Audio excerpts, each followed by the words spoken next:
La dernière fois, on s'est apitoyé sur le sort de ce pauvre Victor qui est fou et qui ne donc croit qu'en des choses fausses et qui du coup croit qu'il n'est pas fou puisque il ne croit qu'en des choses fausses et la proposition Victor est fou est vraie puisqu'il est vraiment fou. Donc il croit être saint d'esprit alors qu'il ne l'est pas.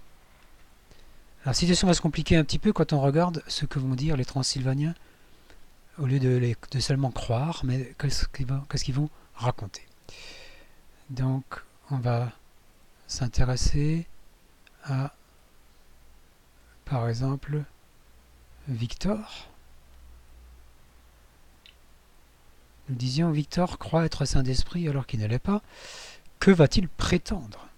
Eh bien, il va prétendre qu'il est saint d'esprit, puisqu'il dit ce qu'il croit. Maintenant, il va se passer quelque chose d'étrange. Les personnages vont devenir vampires. Alors, un humain dit ce qu'il croit, un vampire dit le contraire de ce qu'il croit, systématiquement. Ce sont d'horribles menteurs. Qu'est-ce qui va se passer dans ce cas-là concernant, par exemple, ce que dit Victor? Eh bien, cette fois-ci, il dit qu'il est fou.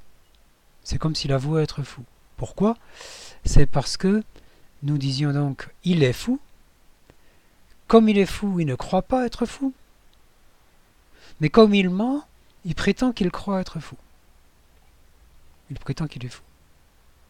Il va se passer la même chose avec Hector, qui lui aussi va dire qu'il est fou. Mais cette fois-ci, c'est vraiment par mensonge. Parce que Hector sait qu'il n'est pas fou. Mais comme Hector est un vampire, il ment. Et donc, il prétend être fou. Alors qu'il ne l'est pas. Qu'est-ce qui va se passer si chacun va parler des croyances de l'autre, ou de l'état de l'autre? Hector va-t-il dire que Victor est fou?